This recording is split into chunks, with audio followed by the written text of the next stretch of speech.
Good evening, Rush Nation. Welcome to the 5 Yard Rush NFL podcast with me, your host, the Joel Hewitt. I'm joined today, as always, by the other one, Alex. Can't see the wood for the trees, Woods, and the off-season champion, Pete, the Pete Melia. How the devil we doing, boys?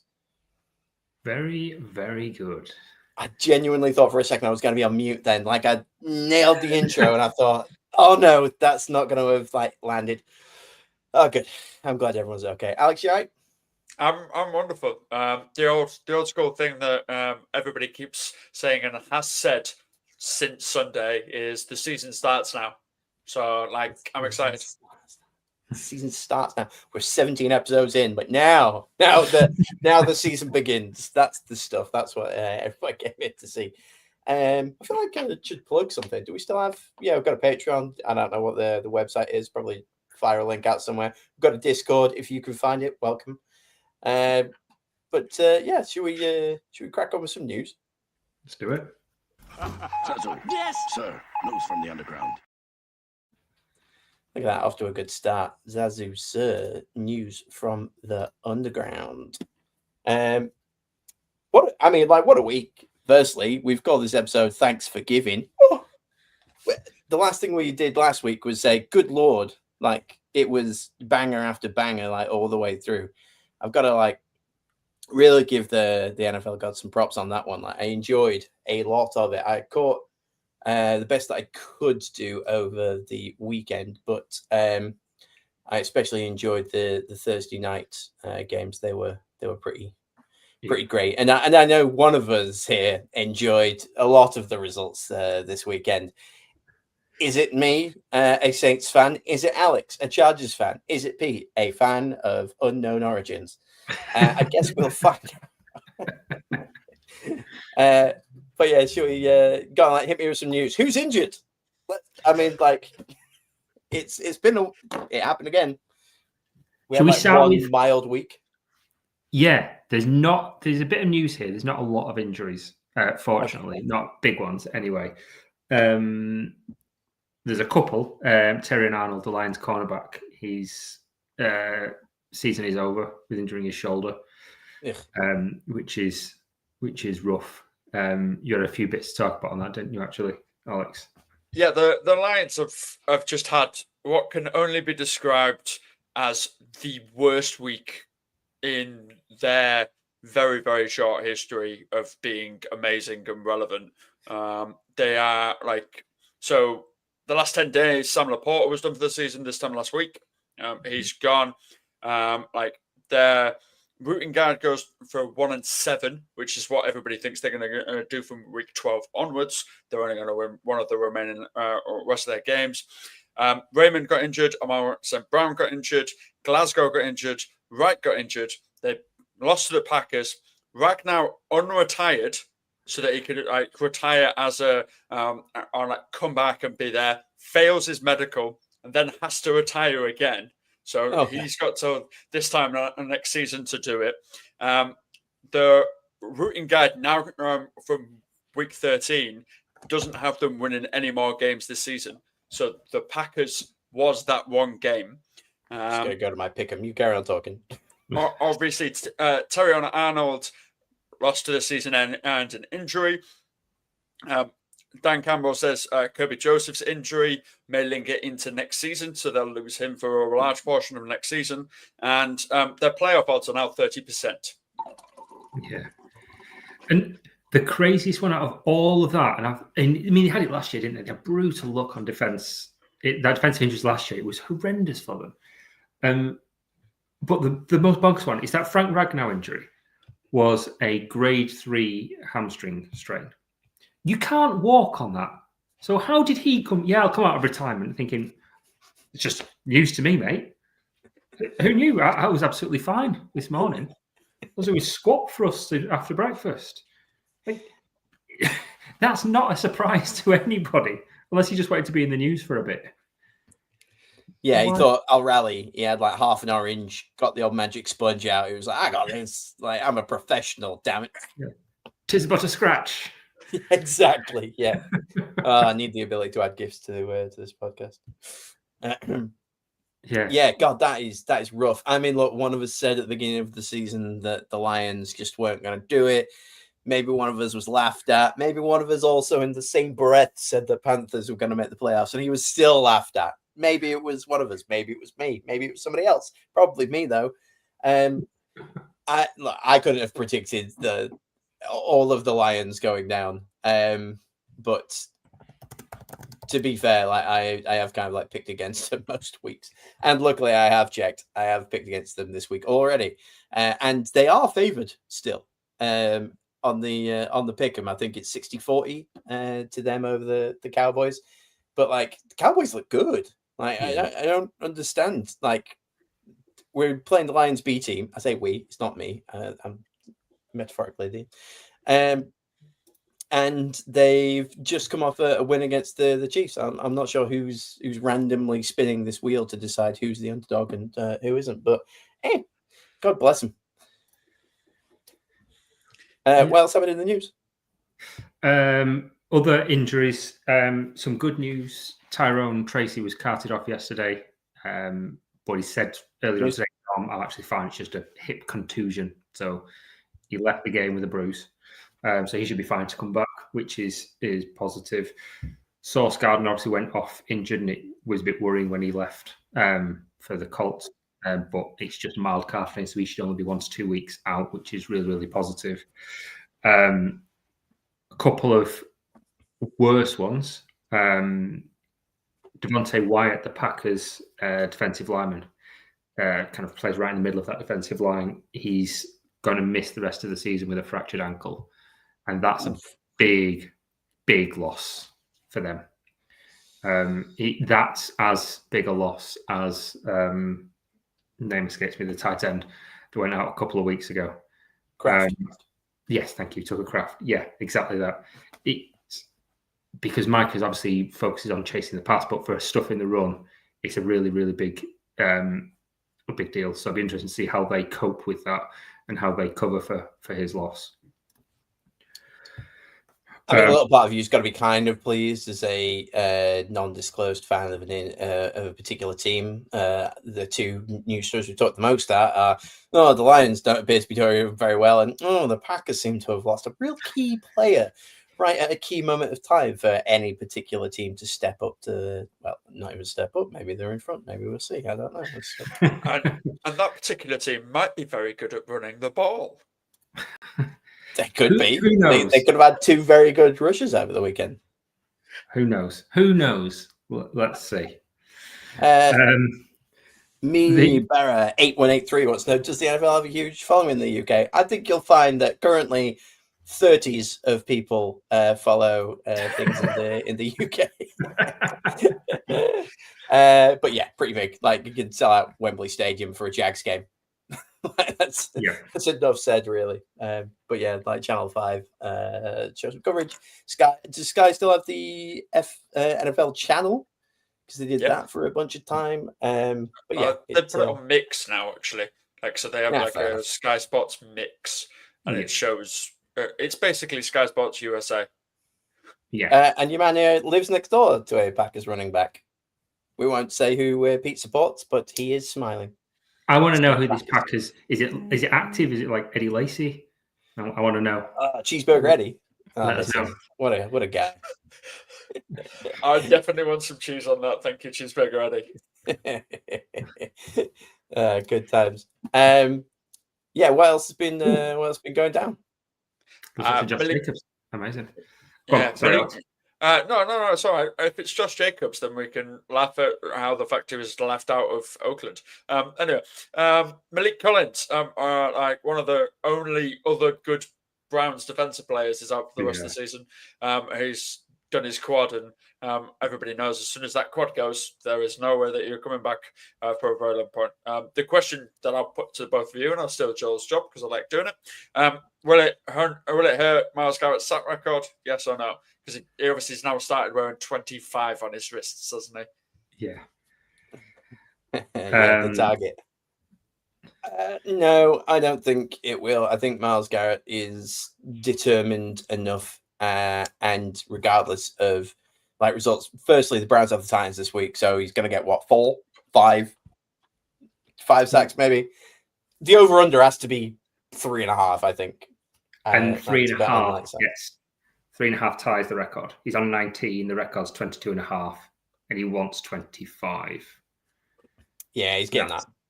I think so too. I think it might What I slow really down. wanted to do, I wanted to do it before the final week so that people don't say, oh, well, the season's 1 week longer now. None of that. Yeah. Like, set the record, and then if you want to, like, increase it after in the final game, fine. But get there beforehand, and then nobody can, like, complain. I mean, I guess nobody's complaining that, oh, you know, it used to be 15 games or however many it was back then. But currently, because it's only just increased, you want to be getting that a little bit early. Yeah, and I think the record's TJ Watt, isn't it? And I can't remember if that was 16 or 17 because it was around that time that they made the change. So I'm not sure where he is, but I think he'll get it.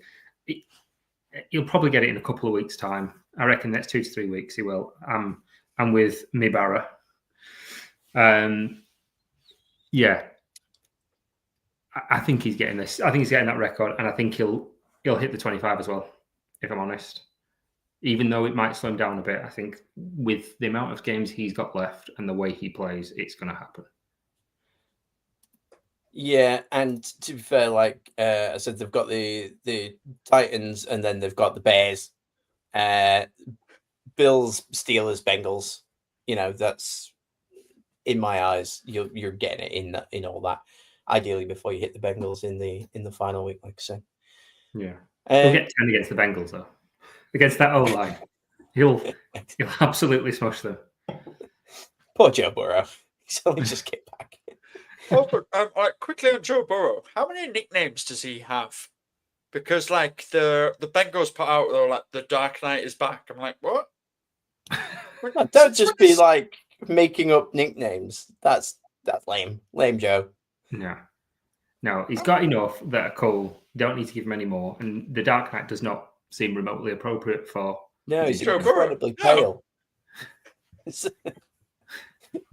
not even like a knight. It's like, I don't understand it. The reference is lost on me there, Bengals.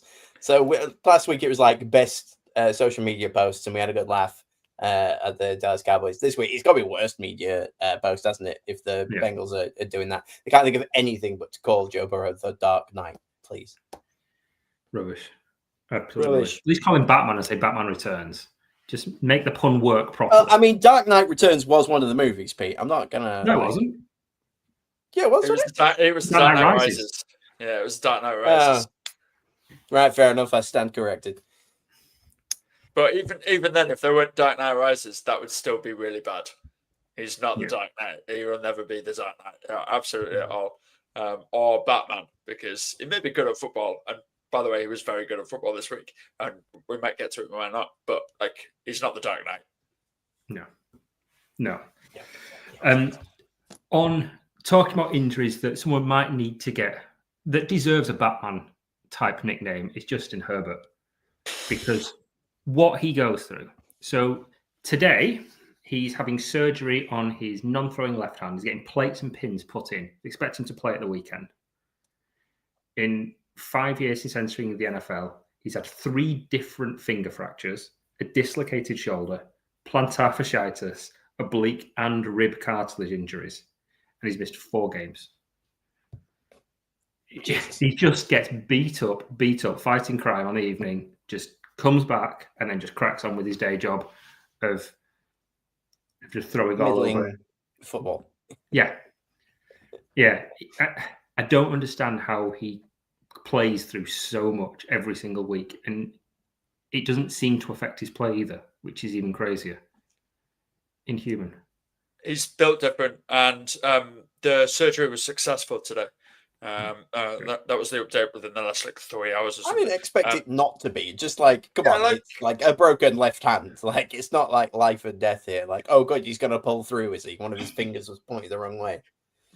He's got Brian Baldlinger fingers, where it's just like on the left hand side. He should have just stepped up like Flacco and had somebody on the sideline and rearrange his hand so it was in the correct shape of a hand, and then go back out there. No surgery required. Well, that is what happened this weekend. Is that so he fractured the hand and then had to go out, went out for two drives, and then came back with what can only be described as an oven mitt. to hold his non-throwing hand in place, and then came off when they went 3 and out and did nothing. And then there's the Brian Bollinger hand. Thank you for that. Then came back on with a different sized oven mitt. He had 4 different oven mitts playing during the entire thing because they kept getting it wrong and he couldn't really hold the ball right and doing that lot. He was basically doing like product testing as well as playing football this week. Man of many talents, and he'll have plenty of time not making the playoffs to really recover that. Credit to him for going out there and putting it on the line, but is it worth it? I mean, only time will tell. I suppose that's true. Yeah, if you're not playing in January, you need to make the most of the games you can get to get your numbers up. You guys are Saints and Bears fans, Chili Beans. Oh God, I've just seen the picture. Dear Lord. Have you never seen that Boldinger finger picture before? That one's not Boldinger. That's Rob Green. That's Rob Green, the ex Chelsea everybody goalkeeper in English football. Yeah, England keeper. Yeah, it's Boldinger's is similar. That is really horrendous. Yeah, just constantly getting broken from jumping and diving into the turf. So goalkeepers quite often have hands like that. So they'll put the feet, they'll dive, finger gets caught in the mud, goes and bends the wrong way, and you have to kind of carry on play with it. It's grim. God bless him. Anyway, I can't download that to show everybody, and I don't want to be honest with you, because it's gross. Fair enough. Other positive news on injuries. It's a remote chance. I think it's probably unlikely that Jayden Daniels might play this week. Who's that positive for? Mariota. His doctor's reputation. Yeah. He's kind of come out and said, "I'm expected to play football. This is it. If I can play, I will. Even though it's a lost season, they shouldn't be playing. They should be saying, use this as an excuse to just shut me down for the season, get a good draft spot next year because we're not getting into the playoffs, and then push on." But the fact that it was 5 weeks ago, that his arm was bending the wrong way. Yeah, that was rough. That was one of the most gross injuries I've seen all season. It's insane to even consider him playing. He might be pushing for it. Exactly. Completely agree with that. I understand why he's pushing for it, but Dan Quinn should be saying, no, you're done for the season. I don't care if you're healthy. We're not risking this. I'd rather you spend longer to recover because what's the point? But by the way, it doesn't matter how many times you or anyone says Dan Quinn. In my head, I will always say medicine woman. And that's just forever ingrained in. I'm hoping that reference is lost on Alex. I try to get him at least once a week. Do you remember Dr. Quinn, medicine woman, Alex? No, that one has been lost on me. Yeah, that one. It was terrible, but Dan Quinn, medicine woman, is all I ever hear in the back of my head when people talk about him. He came in like Dan Quinn and left like medicine woman. Yeah. Make the right choice. And look, I guess spoilers for I'm talking a bunch about that game in the bangers. I've put Mariota, did everyone give up on him too soon? I thought he looked pretty damn good this week.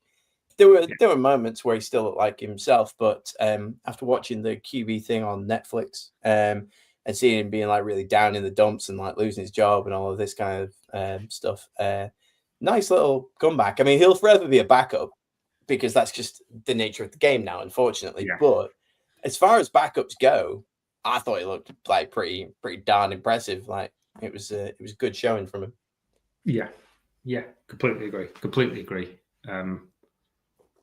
And he's done really well since he came in. I think in general, the team haven't around him, but I think as backups go, it's been really solid for them. And I thought that the record is reflection of his quality necessarily. They didn't win the game, though. Say again? They didn't win the game, though. Wins out the QB stat, Alex. Didn't win the game. If we're celebrating Mariota and going, yeah, Mason, man, rather than win the game. It's like scoring a worldie of a goal and then losing 4-1. It's like, what are we doing here? You've scored an absolutely thunder blaster really good goal, and then you've lost 4-1. Doesn't really matter, does it?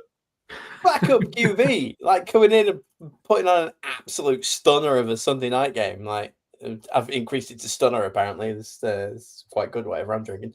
I must admit, I probably would be really inspired if it wasn't the Broncos that beat them. Yeah. Well, your bias is showing. Boo. Like just a little bit. Like the most boring team in the NFL win more games. Amazing, man. Awesome. What was it? 27-26. Just having a look here. Yeah. I'm gonna have a look at the box score now. You got me interested. Marcus Mariota, 28 for 50, 294 yards, 2 touchdowns, 1 interception. Got sacked twice. It was right there with Bo Nix. They're about like pound for pound on that one. You know, like Bo Nix. I know he's been a bit boring, but I mean, look, I'm just going to start talking about it now. Screw whether or not we're in the news. That to me was as close to, I don't know if we're quite at the talent levels of, but it felt as close to playoff football at this point in the season than any other game that I've watched so far. They both were playing like it was a knockout game, and that was like super exciting for me. I truly enjoyed watching it. And particularly, like you say, from Washington against that Broncos defense as well. That it was really, really impressive. That felt like a divisional game as well, like where it just kind of puts everything on its head and you don't know how it's going to play out. Yeah, I agree with you. It was a really, really entertaining game. Really entertaining game. Yeah. I guess last bit of news is it Lutz got paid 16.1 million extension, 9 million guaranteed. Not bad, kicker. Yeah, it's if you're a good kicker, it's a cracking job, isn't it? Because you can just keep playing forever. Like how long has Will Lutz been playing for the Saints? It feels like as long as I've been watching football. Well, it's that long that he actually made it over to the Broncos and continued to play for Sean Payton. The Saints started the Gaelic kicker. Yeah, the Gaelic football. Is it Gaelic football? I don't want to it's from Northern Ireland, like a town of 1,086 people, and all 1,086 people were in the same pub celebrating him at 5 o'clock in the afternoon. Fantastic work. But yeah, Will Lutz has been around. Seabass is the one that I think of. He must have been 42, 43, still kicking for the Raiders. Yeah. Sebastian Janikowski, for anybody who doesn't remember. In my like kicker hall of fame, that guy just honestly showed up looking like a barrel every week, like he should be playing darts. Like that's how Seabass came out. I'm sure I saw him stub out a cigarette before he like walked on to have a walk-off field goal. What a time to be alive. How old's Greg the Leg now? Greg the Leg is the Jets kicker. He's getting on there now, surely as well, isn't he? Yeah. Oh, I mean, Zillon's been here, there, and everywhere, hasn't he? Wasn't he? I remember as a Rams kicker. Yeah. I think, what was it? Maybe the Chargers? I don't know, but it's 37. Wow. 37. Getting on. How was Will Lutz only 31? That's blown my mind. What? 31. Man's got a decade's worth of work ahead of him, but he's guaranteed 16 million. How long is his extension? Do we know? Like, how many years have they kept him for? 3 years. That's all right. I'd say that. That's get retired at 33 or 34, I guess. No, because he's got another contract in him, hasn't he? Yeah, definitely. But like, he can put his feet up if he really wants to. Does that little bounce around the league kicker thing? There you go. Good for Will. Bless him. And that's it for all of the news that we've got, which is quite speedy to get through that. I still haven't edited. Oh, there's one more. Oh, go on. It's the weirdest one of the week, in my opinion. Excellent. It's Adam Thielen got released. Oh, he more got than traded Thielen this offseason, and he asked for it. He asked for it. Yeah, I saw that, and I'm not surprised, but I am surprised. It's one of those weird things where, like, why would you bother? But then also, I watched the Vikings highlights in air quotes, and I see it. Like Thielen just being like, you know what? Nah, thanks. I'll just early Christmas go see the family. You know, his Panthers seem to be looking pretty good, mate. Just saying. Ever since you left. I mean, imagine he goes back there. The Vikings give up a 4th rounder to pick him up, and he just goes, you know what? Can I quit and just head straight back? Go running straight back to Carolina. look, it wouldn't surprise me if they do make the playoffs where they go, right, let's get a little depth. Let's get a guy that's played in the playoffs, that's had a pretty decent run there, that knows our plays, yada, yada, yada. I could genuinely see it. And because they couldn't trade him, the only way that he could get there is to be released and then be like, just knocking on some doors going, hey, room for one more, just showing up at Thanksgiving dinner or whatever it would be. Like, I don't know when he actually this outside the window. What's the Christmas movie with the signs outside the Love Actually. Love Actually, yeah. Love Actually. Yeah, it's carol singers who just got big signs like, please take me back. I'm ever so sorry. The Vikings was a bad idea. Playoffs? Question mark. And it's like collaged pictures of like himself like with holding like a Super Bowl trophy, but dressed in the Panthers outfit. Listen to me. In their outfit.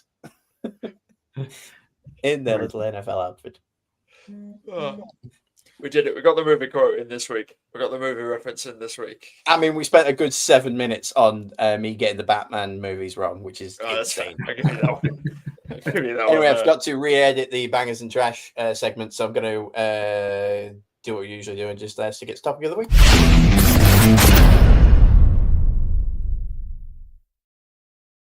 There we go. Clearly distinct and can't be copyrighted. It's topic of the week,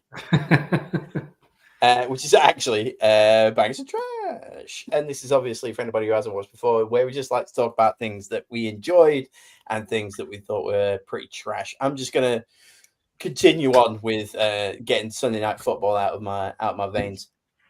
One of them, like, I don't want to rewatch anything. I've only just rewatched Stranger Things, getting ready for that. But this feels like one of them football games where I'd like maybe give the old 40-minute highlights another watch one day, just if ever I felt like it. Because, and I've put here, Denver just looked like New Orleans. Like they've morphed now into the Saints of 2012, where I just watched them and everything Bo Nix did looked like Drew Brees. I'm not saying that they're the same level of talent or anything like that. I'm just saying that Sean Payton has clearly now completely swabbed the deck of anything that was before, and they're just the new orange leans Saints. We'll work on that one. Yeah. But it just very much like that. And I enjoyed it a lot.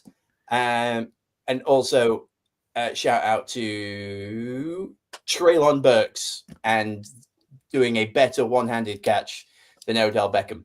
Will it end up on t-shirts like OBJ? No, but it was a better looking one, and it was under a lot more pressure. It was awesome. It was like, I think within 8 hours there was 3 like catch of the years like going on there. Puka Nacua, Treylon Burks, and your man from Vegas, tight end.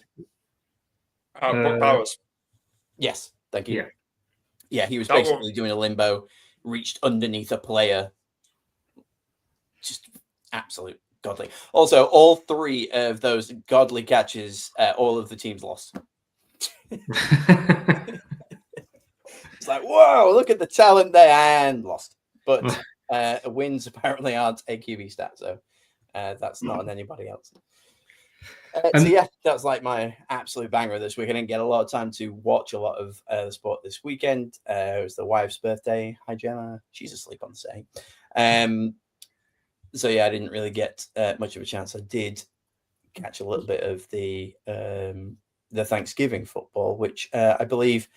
Oh no, I watched a bunch of the Friday night Black Friday football game, which Pete, after getting out of his sensory deprivation tank, finally got around to. Was that a banger for you, Pete? It was all right. Very quickly before I go on to that, I just need to call out the best throw I saw all season from Bo Nix in that Broncos game. That was unreal. He's falling down. I don't know if anybody's seen it. He's falling and he's nearly touching the ground. He just somehow managed to sidearm it into the end zone for the touchdown. Absolutely ridiculous. Yeah, boring Bo Nix. Even Alex probably has to agree that pretty decent. It was much like another division quarterback that plays, and I've got respect for him. I'm not amazing. His name is Patrick. His name is Patrick.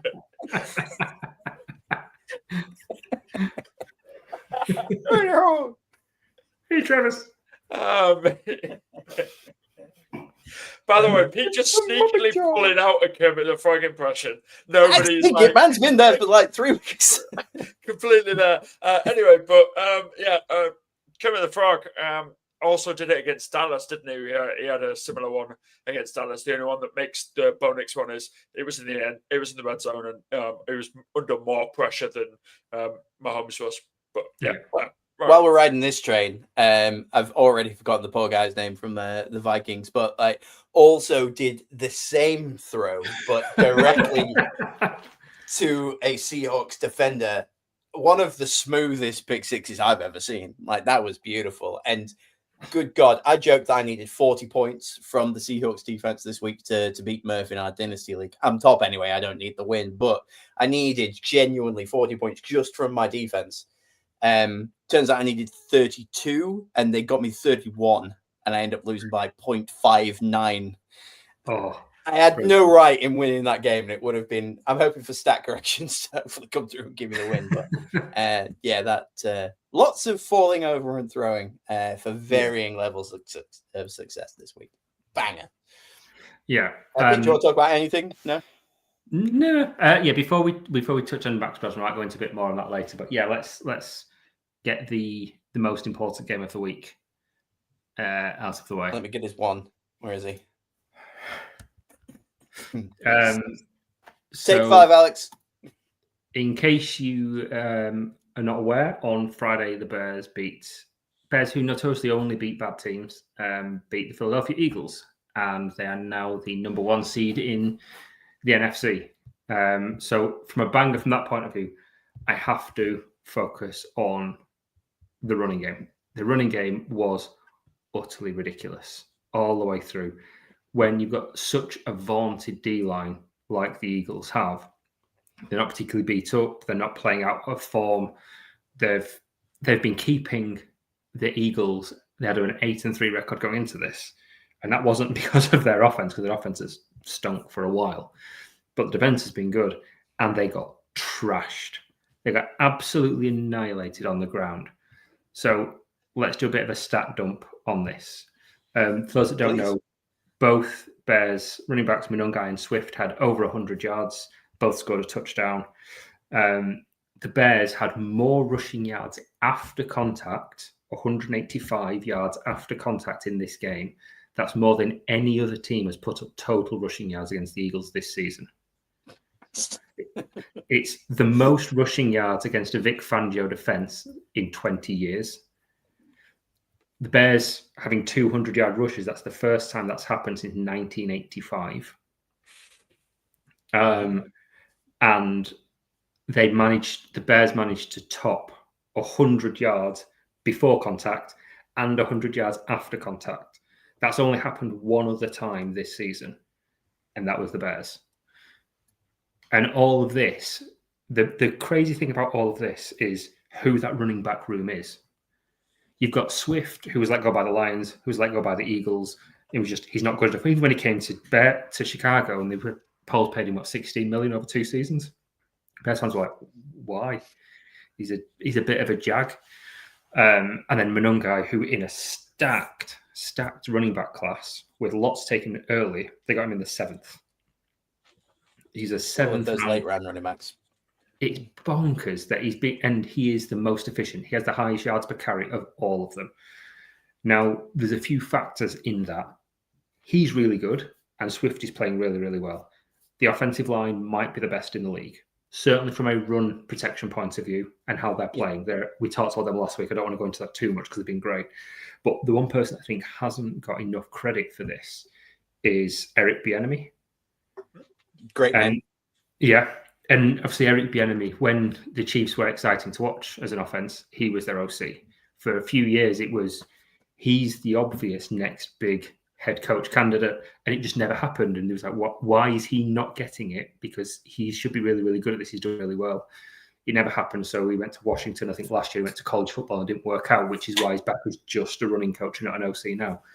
But if you look at Swift, the difference in him since the beginning of the season is light years, because before the first few weeks of the season, he had 2 plays. One of them was bounce out to the right and then hope he finds a lane and gets moving, or grab the ball, just run straight into the pack and fall over.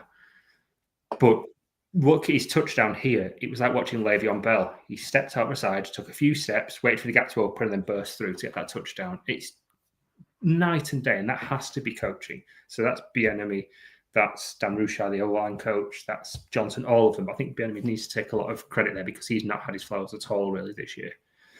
But the defense played amazingly well as well in there. You've got to say you've got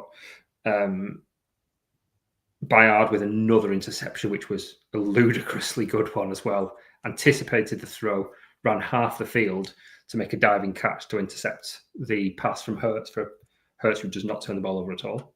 And then you had Nahshon Wright just doing, was it Thibodeau that did it in the tush push last week against the Eagles? And he grabbed it, but it was flagged and it didn't count. But he's looked at it and gone, I'm doing that. So he just reached in and yeeted the ball out of Hurts' hand, because they used to have 2 pushes, they've gone to 1 now. And I think that's changed the structure of that and the ball protection that comes with it. So it was just opportunity, but you could tell that was coaching and something they've worked on in the week leading up, saying there's an opportunity there. So the entire team played well. The fact that it was 10-9 at the end of the third quarter baffles me, because the Bears dominated them start to finish. They had twice as much time as possession, twice as many first downs, 35 more plays, beat them on yards. They beat them start to finish, and it was an entirely one-sided game. When it got to the end of the third and it was 10-9, I was like, how's this happened? I don't understand at all. So yeah, really, really impressive all-round performance, but great job from the running backs. There he is. Is he Offensive Rookie of the Year? It's quite a tough year this year. I think he should be, because if you factor in draft capital, it's incredible. But you've also got Tyler Warren, certain amount of Emeka Egbuka, but I think Egbuka's kind of fallen off a little bit after a start. Injuries kind of screwed him a little bit. Yeah. I mean, even on the Bears team, you see Loveland playing really well, Burden's playing really well, but Monunga is definitely the best of them. So for me, he is, but I'm entirely biased. But yeah, he's certainly the biggest steal of this draft. I don't think there's any kind of debating that. Yeah, clearly. And how long's Swift around for? Well, it was only a 2-year extension. That was at the beginning of last year. So I think he's out of contract. It might have been 3 years and only 2 guaranteed. Yeah, I need to check that actually, because I'm not 100% sure. So they might let him walk and go get the bag somewhere else and inevitably turn back into the pumpkin that he was a few years ago, or try and do what Detroit do and keep them together. I saw in our notes you were trying to put together nicknames, Mario Luigi, much like the Sonic and Knuckles thing. Not your best writing, gotta say. Tales and Shadows is a particularly low point in writing. That's a sidekick and an anti-hero. That's just terrible. Well, terrible. like a budget. Sonic and Knuckles was We'll workshop it. Yeah. Nobody is ever gonna be the Kamara Ingram. Everyone can just make up your fun little nicknames afterwards. That was the mold that everybody has gone after that. So the Thunder and credit to him. I tell you what, look, banger. It's like Thursday night football. Then it was technically Friday morning football. Took Saturday off. Fair enough. Wife's birthday, had to do some stuff. But then Sunday football, Monday morning football, Tuesday morning football. It's been a pretty nice week, to be fair. And at 8 p.m. our time on a Friday, things you love to see. It was pretty special, especially that. And one of my favorites tweets that I saw from the Friday was because the Eagles made a big point about everyone show up in your black, and it was like dressing in black to your own funeral was a great move. And that puts the Bears bang on top, doesn't it? For the first time in ever. I don't even know if they've ever been a number 1 seed. So 2006, and that was the year they went to the Super Bowl. There was the Hester touchdown return, Oh, kickoff he return. was great. Is he in Yeah, the Hall of Fame yet? Can we get Yeah, Devin Hester? got in this year. Okay. Oh, of course he did. Yeah. Yeah, got in this year. Just Swift has got one more year. It was a 3-year, 24 million, but it was only just shy of 60 million guaranteed. So he has got another year to keep him around, and I don't see why you wouldn't. What's your cap space this year? Not great. Right. Okay. So that's the reason you That's wouldn't. part, yeah, but but I wouldn't be surprised if he restructures, because I mean he might. We'll see. But yeah, he's easy to replace when the scheme is that good and the line's that good. You don't need to worry about him, which is part of the reason why I think DJ Moore's off at the end of the season as well, just for the cap relief. I need a buzzer to stop him or something like that. Alex, give me either some bangers or trash from this week. You bring it down? Yeah, let's go Jacoby Myers. Okay. Yeah. What did you like or not like about Jacoby Myers this week? I loved Jacoby Myers. Jacoby Myers was like the one breaking news story we got out first before anybody else that he wanted to be traded. We've kept a hold of Jacoby Myers this season, and he balled out this weekend. The Jaguars were incredible, and I say that like nicely because I'm normally mean to the Jags, and I bully them. But 6 of 6, 93 yards, 1 touchdown. Unreal. Jacoby Myers, I salute you, my friend. Good stuff. The question then is, the statement is, he wasn't the problem in Las Vegas. It definitely was Gino. It was Gino. Yep. Yeah. I think we've all established that every problem. I found out this week that Vegas is down by like 300 million or something daft like that on tourism. Guess why? Gino. Gino got nothing to do with anybody in any office of any shape. It's definitely Geno Smith's fault. So Adele stops touring in Vegas. It's Gino's fault. Yeah, absolutely. Yeah. They finally let Bruno Mars free from the shackles of Las Vegas, probably down to Geno Smith being terrible and like chasing him out. I drafted Jacoby Myers in hey, this guy's clearly the number one at Vegas, and then just spent weeks of him being on the bench on my bench, just going, God, I really wasted that. But there was nobody else at the waiver wire. I thought I'd just leave him there. And ever since he's been with the Jags, start him every week. It just shows the difference. He clearly didn't want to be there, so now he's putting in the work. God bless him. Look at you pulling fantasy moves. You should have your own podcast. Well, I mean, for all of the great fantasy podcast news and stuff like that, you want the flagship show on a Thursday night with Murph. But I could have told you. I could have given you a little Jacoby Myers. One little bone. He did the flagship show about 2 hours ago, didn't he? Did he? He did it on a Tuesday night. Ugh.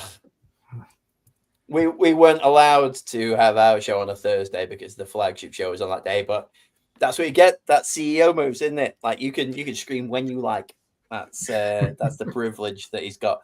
There was like 1 week where we were both screaming at the same time, and we got more viewers live. Just want to like throw that one out there. Sex appeal. That's it. They clearly came to see this week like adult Kevin McAllister and like us two. I loved you in Home Alone too, Pete. Thanks. I'm gonna bring the mood down. Yeah. We need to like talk some trash. I've only got like one thing on there, and hear me out. I'm bringing the news from the Four Horsemen on this one. I played out the rest of the season on the NFL's like who's going to make it to the playoffs tonight. I didn't have any bias, and I took everything that I clearly knew. And I'm really sorry, but with all of the excitement aside, I somehow still ended up with Kansas City versus Buffalo and Philly versus Green Bay as the conference games. I just picked the games as they were going, and it turned out that although this season is, I keep seeing people on TikTok going like, I'll just come back from sea, tell me about the season. It's like, I don't know who's good.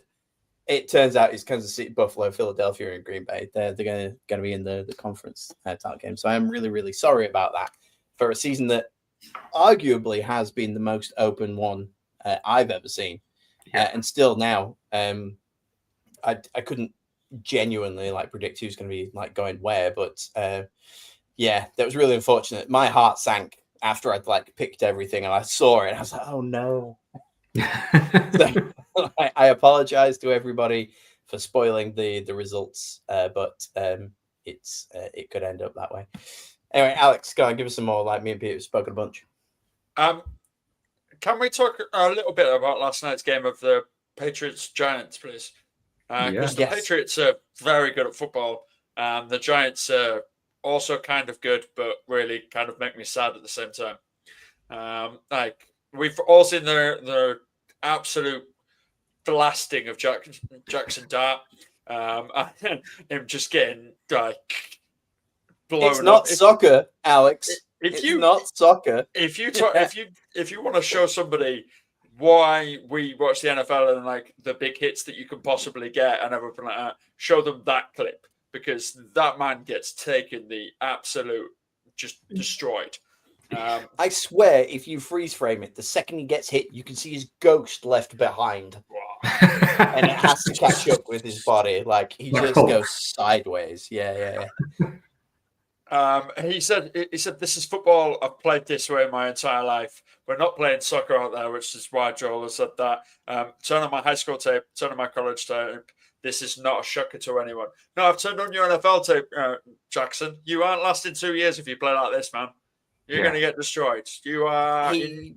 Change it. Don't. He was saying that to a sock puppet, so take that with a pinch of salt. We're not playing soccer, Mr. Sock. Was it Patrick Mahomes? I think it was Cam Scatterbo in the locker room, because it's just the two of them together, just doing whatever they want. Those guys are going to have a podcast in a year, I tell you. Headbutting each other. I think his horse is just somewhere, just chilling out there, like the silly horse from Family Guy, if you remember that one. I thought we were getting Jameis Winston's horse back. Jameis Winston's horse is just there, but Jameis Winston's horse can be the same horse from that one Family Guy episode, and all of you are going to know what I'm talking about. It is that. Bless him. But no, the Patriots are very good at football. They're the first team in NFL history to win 10 straight games, scoring 23 plus points and allowing less than 23 points. Newsflash, people, you don't allow more than 20 points. You score more than 20 points, you win football games. Facts. Yeah, that apparently does the trick. I was just looking as well. 11-2. That's pretty crazy. God bless the Bills. They had 5 years. We said it last week. I'll continue to say it. You had 5 years to do this. And you've just let the Patriots back in. At this point, are they closer to the Dolphins than they are the Patriots? That's the question. Dolphins have 5 wins, so Buffalo have 3 more than Miami, but New England have 3 more from Buffalo. So, are you a Dolphin? Are you a Patriot? Where are you at, Bills? The icing on the cake there as well is Drake May is now the favorite for the MVP. Yeah, you called that one, Alex. Props to you, mate. It's fun to watch. Love to see it. Nice to just see a wholesome, classic QB back there. Drake May. He just doing God's work. And he has to. If you look at their fixtures left, they've only got 4 games left. They've got the bye this week, so they won't win this week. That's good. But off the bye, they get the only difficult game they've got left, which is away to the Bills. But they're coming off a bye week, so they'll have plenty of time to prep for it. Then they're at home to the Ravens, and this Ravens team is not good. Then it's Jets and Dolphins. Are they away at the Bills? Yes. I bet you it's going to be 2 feet of snow, and they'll lose because of that. Well, not because of that, but it's not going to help them. I just reckon, like, if you 2 weeks from now, middle of December in Buffalo, that's going to be icy cold. Yeah, I could just see the weather messing with them here. And, like, Josh Allen's got Jesus on his side, doesn't he? So, like, he's going to want to, like, tamper a little bit. He likes to. Steps into all sorts of things. You see it every time somebody wins a big sporting thing, they thank either Jesus or God. Like, they're just out here fiddling fixtures. This is going to be one of them. Does he bet? Is that what it is? What, Jesus? Yeah. Yeah. Yeah, He's just absolutely. he's big onto his line betting, and that's what he gets involved. That makes sense. Yeah, 100%. We've got to do something, haven't you? He's got beat up all day. Like, he's just cruising off his dad's, like, reputation. The first Nepo baby. The classic, the archetype of all Nepo babies. Got a whole ass book written about him, you know? Like, just, I'm saying. Oh, making jokes about Jesus on American sports is probably one way to get shot. Not in this country, baby. I'm not at school in the US. Yeah, I'm fine. Wow. That's the one Also, TikTok's going to clip out, isn't it? Yeah. Speaking of TikTok, look, like, hear me out, like, to like go on a tangent. I am baiting people when it comes to Shedeur Sanders, man. Oh, there are so many people just like glazing that dude, and he has been horrible. I've not put him down on trash, but he is trash. It was just a horrible appearance from him this week. And last week, or whatever it was. Yeah, last week. Oh, this is what I did after 1 week of practice. Now you've had 2 weeks of practice. And my comment was, I wonder what he'll do with 3 weeks of practice. Anyway, that did not go well. People were like my profile picture's me. So like, oh, check out the white guy coming in. Oh man, it was quite good fun. But yeah, my just happens to be, since he started 45th out of 45 eligible QBs on EPA. Incredible. The worst quarterback in the league since he started. Yeah. Do you want the comparisons between him and Dylan Gabriel? Please. So Dylan Gabriel's ESPN QBR, not PFF QBR, ESPN's QBR is 30.9. Sanders is 7. 7. 7. Not 17. Like 17. Like 7, 8, 9. Like that one right there. Dylan Gabriel's completion percentage is 59.5. It's not great, but Sanders is 50.8. So it's not great either. Dylan Gabriel's time to throw, according to PFF, is 2.47 seconds, which is quite quick. Yeah, that is nice, quick. right? Yeah, that's pretty quick.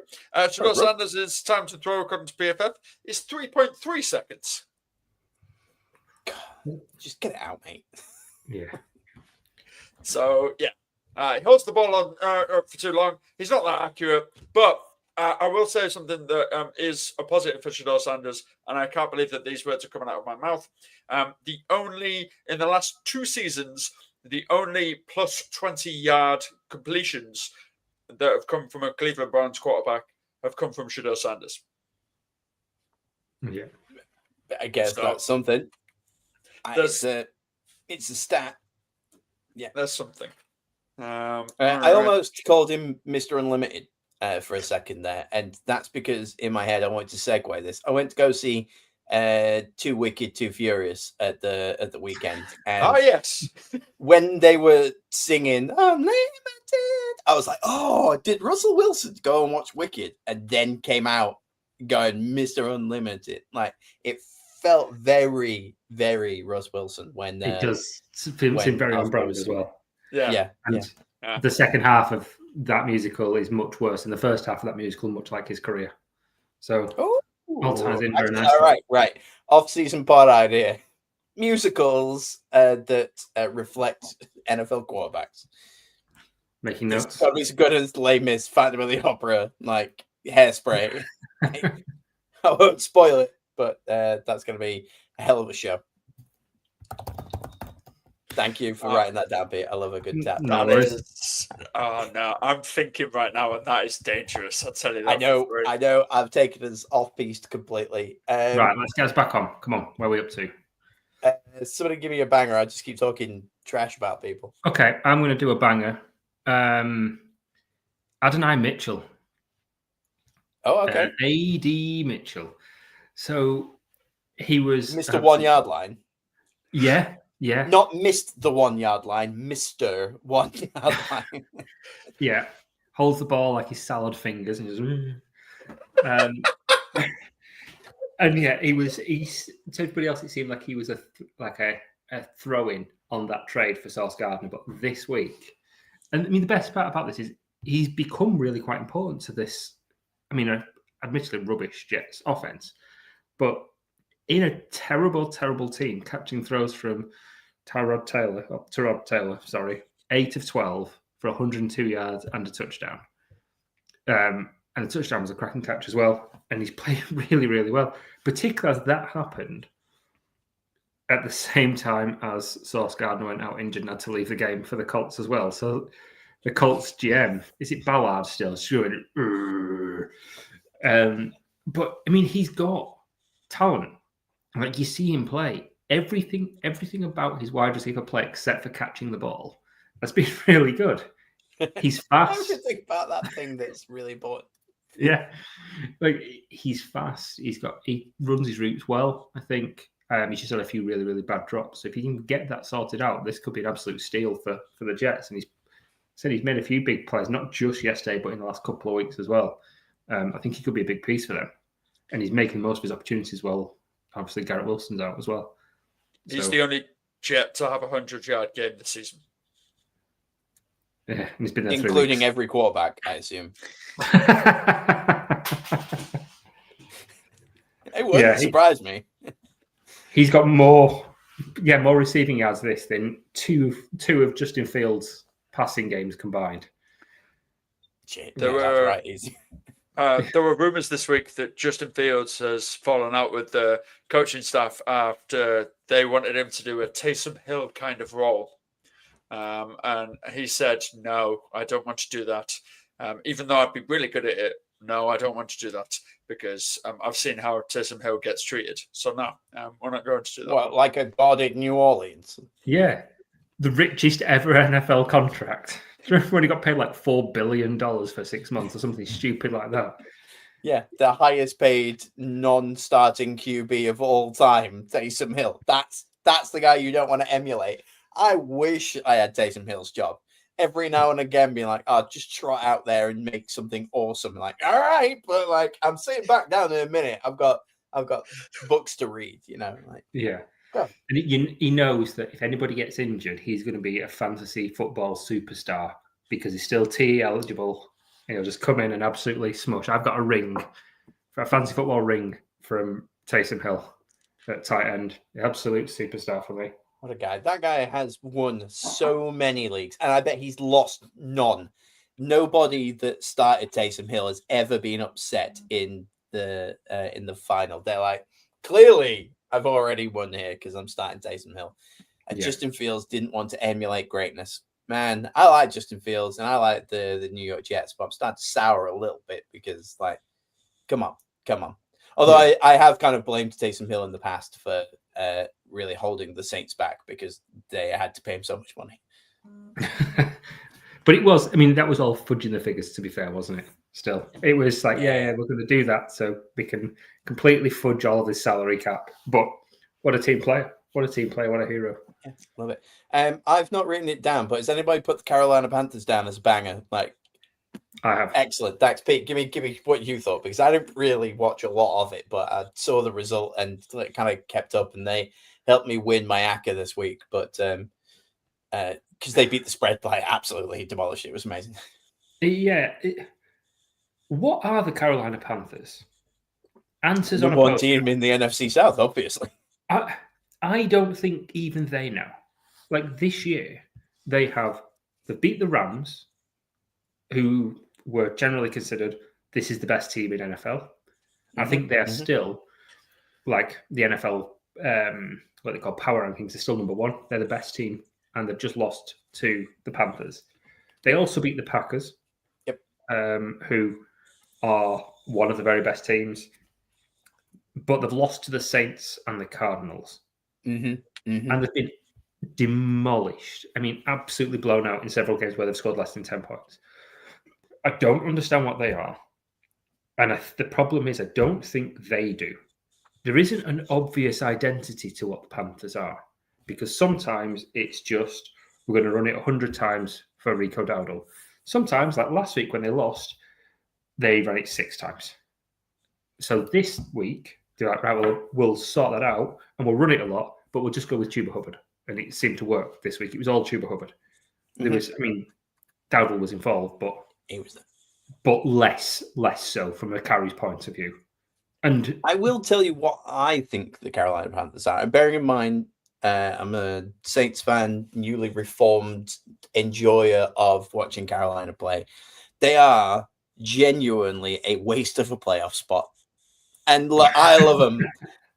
And it's cool right now. But if they end up stopping the Buccaneers from making the playoffs, I just can't see the Panthers like going toe to toe with an actual team is what I was going to say. That like a playoff contender. They're clearly, although saying that because they might win the division, they'd end up with a home game. But I just think they get knocked out in the first round. Whereas I wouldn't believe that the Buccaneers would. But hey, look, I'm here for the Panthers. I enjoy it quite a lot. What the Panthers did do was they split it. Dowdle got 18 carries this week. Chuba Hubbard got 17. But Pete's right. Hubbard got a lot more open play kind of runs drafted towards him, where Dowdle was kind of, you expected short yardage to try and get more up and do that lot. And Hubbard blew the doors off. He was incredible this week. yeah, it was. And before this game, one of the biggest changes was the turnover battle. Before this game, Stafford had thrown 2 interceptions all season, and then he threw 2 in this game alone. And in a close game, that was the difference. He's been really good at protecting the ball. He still managed to find Davante Adams because Davante Adams lives in the end zone. He's like the anti-Julio Jones. He's the opposite of Julio, where Julio would, for years, would just get like 1,600 yards, 1,700 like a yards. yard monster, yeah. And then never got any touchdowns. Or he got like 7 or 8 touchdowns, which was totally incongruous with the amount of targets and yards he got. Whereas Davante Adams has just tied Megatron's record for the most number of touchdowns within the 5-yard line. Wow. He's just... That's cool that Stafford did that as well. Like, yeah. He just does the tap-ins, but he does it really, really well. And Puka must be furious. Puka's like, I get all these targets, make these incredible throws, and then you just give it to Davante in the end zone. What are we doing here? But I feel like Bryce Young is going to be good. And when I say good, I mean Derek Carr. I think he will be a solid NFL quarterback. I mean, he got benched mid last season. So being Derek Carr, he's not the worst that he could be. That's which Derek Carr? Like Saints Derek Carr? No, Raiders. Raiders Derek Carr. Okay, right. Early Raiders Derek Carr. You might be Trevor Lawrence because he's still not got amazing. He's got Tet, Legette's Gash, and everyone else is. Jalen Coker's not amazing. So he's about to get Thielen back though. So, oh well, that's fine. Yeah, just one-handed catch because his other hand's holding a cane. Yeah. But that's the plan in the offseason, isn't it? Is that when they look at their picks that they've still got quite a large number of picks from trading away different people and making sure it's there. They will build that offense because they now think that they've got the guy. Their running back room's fine, so they're either going to go O-line and solidify that even more and make sure the running game's going to be great, or they're going to go out there and get an offensive weapon. Now, this draft is not wide receiver amazing. That was kind of last year. As we've already said, it's not tight end amazing, so most likely they'll probably go guard and like just solidify it and be like, yeah, that's what smart organizations do. We draft guards, man. Yeah. And what's going to be interesting as well is Adam Thielen was claimed off waivers by the Steelers. The Steelers just picked up Thielen. As we are talking about it, breaking news. Yes. Gone to the old stuff. That's so good. I wish that was Carolina. That would have been absolutely perfect. Too good. But yeah, the fun thing is that when you look at who are the elite O linemen, the people that get drafted really high are generally massive. They're units. Like a Dan O'Reilly that's like 6'5" or like 6'8", and they're huge guys. And I don't know that necessarily helps Bryce Young. No, that's fair. Because Yeah. he's Fair play. yeah, they just need really, really good coaching. I He think could do with a real stocky little son of a bitch, couldn't he? Just like just an absolute proper- chode of a guard. Yeah. Or Aaron Donald. can we get some? Can we get some like Inspector Gadget, Go Gadget kind of like jumper boots for Bryce Young? So How does Tom Cruise make himself look 6 foot in movies? Can we do that to Bryce Young? Can we get some on a lifts crate? in there? Yeah, we probably could. Can we put stacked heels on cleats? Would that help? Just dress in massive platforms like he's a Spice Girl. Yeah, that'll work. Absolutely. Like, no one knows how tall I am, so I can talk shit all day. Like that's why So, I'm 6'3". Like, I mean, tell me what you want, what you really, really want. Oh, beautiful. I really wanted that breaking news to be Adam Thielen signs with the Panthers. So mad, but I love that we were talking about him as he signed with somebody. So that's really good work. Speaking of the Steelers, segue, Alex, you've put me in your trash, and is it time that I can use the picture that I've been dying to put on screen? Yes, yes, it is. So this happened the second play of the game. So at Boston Satire has tweeted out, and Alex, you sent this through to us earlier. Aaron Rodgers looks like he tried to rob Kevin McAllister's house. This is even better because I've been making Home Alone jokes at Pete and the way that he's dressed today. So that's really nice. I love it. I love it so very much. The main reason I wanted that up was because it was legend Joey Bosa that did it to him. Oh, nice. So like that was another like full circle Alex type thing.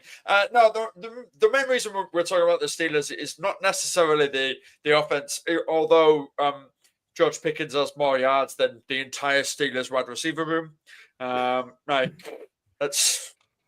There's that one there.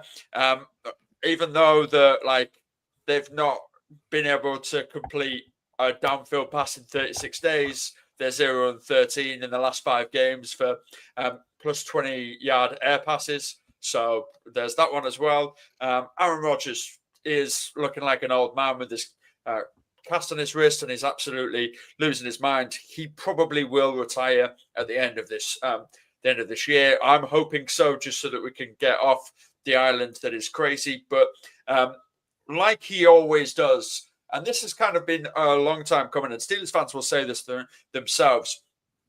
I feel like Mike Tomlin has out-Mike Tomlin'd himself. And he's kind of gone, yeah, no, I can coach anyone. I'm all about good vibes and doing this. Well, the Steelers defense allowed the most amount of rushing yards at a Steelers ground ever. And that was not them. That was the Bills that did that. James Cook went absolutely off. He was phenomenal this week, as he always has been this season. He's had an incredible one. The Bills ran the same play 29 times on the Steelers defense, and they could not fix it. Could not fix it. TJ Watt said at the end of the game, I can't believe they did that. That is wow. How we did not fix it, we have no idea. The crowd were going and booing and fire Mike Tomlin jokes, fire Mike Tomlin jokes, fire Mike Tomlin jokes. Yes, 100%. You are absolutely right, Pete. And yeah, it's a dumpster fire over there. I've got one more immense stat for you. And then that links back into the offense as well as the defense. 64 games, including the playoffs. Mike Tomlin's Pittsburgh Steelers have had 7 or fewer points in the first quarter. Oh. They haven't scored more than 7 points in the first quarter in 64 games, including playoff games, which I personally think is crazy. I really do. And I think this is probably the last Pittsburgh Steelers that will be there. I think he will get fired at the end of the season. Yeah, I don't think he will be fired. Yeah, there's Aaron Rodgers allocating the blame for the Steelers' loss. He even did it very specifically afterwards, didn't he? He was like, "Oh yeah, we had that one play to Jonnu Smith, and he'll be really isn't sad for this because he was supposed to run an in route and he ran an out route. So I threw it to the right place, but he ran the wrong route, and that's the problem." Has Aaron tried blaming Las Vegas Raiders quarterback Geno Smith? Do you know what? Do they play the Raiders? And the Raiders will win, won't they? They will. So Then he'll be able to blame Geno Smith because it will be all Geno Smith's fault. Yeah. I would have because he just normally really plays liked him to have come out and said, Geno said that I should blame him for stuff, so clearly it's Geno Smith's fault this week. Yeah. And just leave it at that and leave. But it's a sad time that and we knew it was going to kind of amalgamate to this because we know that Aaron Rodgers is a dumpster fire and kind of infects John already said you were watching Stranger Things again. You know, where the upside down kind of infects the pumpkin patch. Yes. Kills it. That's Aaron Rodgers. Aaron Rodgers just slowly deteriorates everything around him and will make them worse. And that is not a good quarterback or a good leader or a good man that does that. That's Aaron Rodgers, everybody.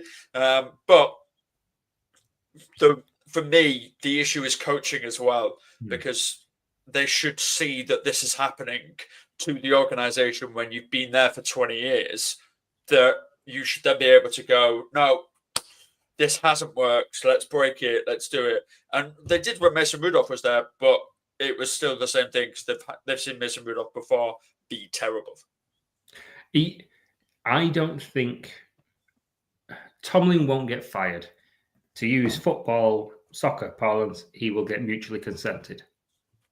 That's what's going to happen. He's been there too long. He's been too important to that organization, and they've not been that bad that they can fire him. It's just we've decided time for a change, and he'll get picked up. Someone will make a poor decision and pick him up very, very quickly.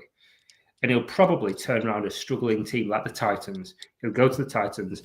He'll make them semi-respectable next year, but they'll never get beyond semi-respectable because his coaching methods are, I think, out of date. Personally. They're going 9-8. That's all I can tell you.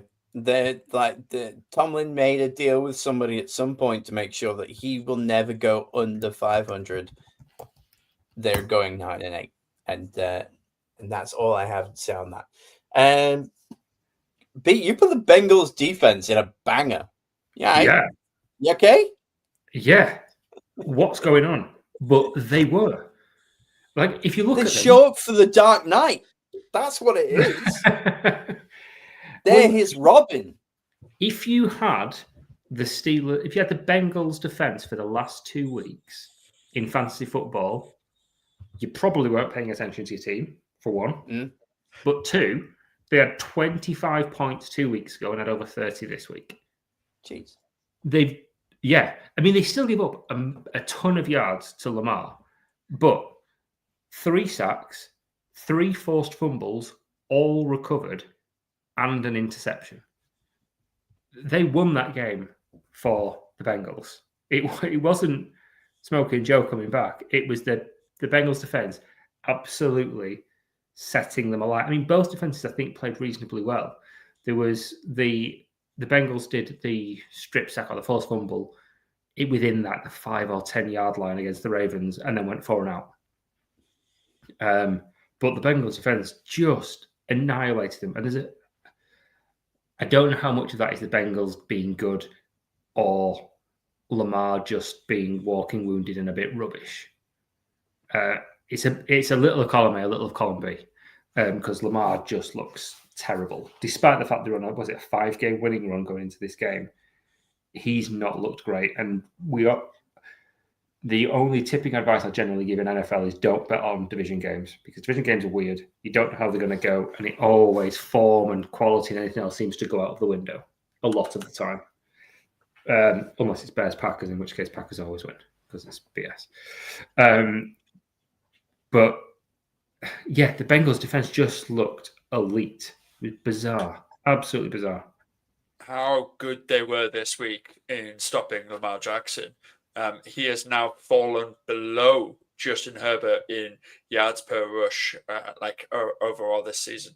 And overall and in general, he will now have per game, if you take it per game and everything like that, Lamar Jackson has 24.5 and Justin Herbert has 24.9. So look, I like Lamar Jackson, and I know he's won a couple of MVPs, but God, I really wish that he hadn't stayed at the Ravens when there was that whole offseason about will he, won't he, could have gone anywhere. I just feel like he's just going to be the never was, and they could give him as many MVPs as you like, but how many years left do we really have of Lamar Jackson at that Ravens team? They can't keep giving him team after team after team. Derrick Henry's not got a million years left in him. Maybe one more season after this one. I mean, I've been saying that for 7 years, but and 1 year I will be right. Okay. And then we'll get him on the pod. It'd be great. Because he won't have a job. But yeah, God, the places that you could have seen him go. Fine. I think the front runner at the time was maybe to go to the Falcons, and I don't like that because I just don't like the Falcons. But yeah, I don't know. I think I will never expect a Ravens Super Bowl team, maybe ever again. And that's kind of sad because they have every opportunity and everyone hypes them up every year. And for Joe Flacco to be the last QB to win a Super Bowl with them is insane to me. Yeah. And I think the interesting thing with them is, I think this was quite telling of what late career Lamar Jackson is going to be, because you can't look at Jackson's history and say he's a bad passer, because his passing game has been fantastic. He's the best running quarterback of all time. I'm not going to brook any conversations on that. He is. Michael Vick, Cam Newton. No, I'd rather have Lamar than Cam any day of the week. Yeah. And you're not going to argue too much in favor of Cam. No, I know that much. Just do it as a check. Yeah. I much prefer Lamar to him, and his passing's always been good. However, part of the reason his passing has been so good is because defenses have to respect his running game and his ability to just break off runs. So that completely changes defensive alignments and gives him more open windows to go for. This last few weeks you've seen, and particularly this week, we don't really need to worry about him running because he can't. We can treat him like a bad running back and just focus on defending the pass. And I think he still did solid, but not amazing, not what you expect from him. And that's worrying for him and the team long term. It's the similar discussion that some people are having with Jordan Love as well. Is that he can beat you with his legs or he can beat you with his arm. Same with Jalen Hurts. It's okay, beat us with your arm. Oh wait, you can't. Oh, okay. What do these teams do now? Well, nothing. They can't do anything because they've been built around the fact that they can probably pick up 11 yards when they need to. But when they can't do that, the Bears didn't let Jalen Hurts do that this week. The Packers haven't been allowed to do it quite a lot this season. They were allowed to do it this week easily, but whatever, we'll talk about that later if we have time. But if you don't let Lamar run and just treat him like he is that bad quarterback, he won't beat you with his arm. He's not a top 10 arm talent quarterback, in my opinion. No, and it degrades. I always think of Russ Wilson, Seahawks, Russ Wilson, similar kind of vibe. He could break out and go for the run, but he had that absolute 70-yard bomb in him until he didn't. And you're going to start to see that from Lamar Jackson, who does probably still have a decent arm on him, but as the years go on, he is going to reduce that more and more, and people are going to be able to get closer and closer, and then you are even closer to be able to stop him from running as well. So, yeah, could be the end. Could be time for a bit of a shake up. I mean, they'll keep him until he retires. They'll just like ride that train out. But I don't think they've ever really helped him out when it comes to like mega receivers. No, they've tried. I like Flowers. Like he's great, but he's not your wide receiver one, is he? Like They drafted Bateman high. They brought in D Hop, didn't they? But it was late career D Hop, so it's not the same. Same with Odell Beckham Jr. That was the other one. Yeah, that was the one I was thinking of. Yeah, absolutely. They should trade for someone young, and I don't even think they can even trade for somebody young. Justin Jefferson. Sorry. Oh, I mate. don't think they can afford Justin Jefferson. Feelings Cool though, wouldn't it? Rubbish. Just and the other thing that we don't bring up on is Lamar is he is a bad man. Like, he's not a nice guy. He's a stroppy, petulant teenager most of the time.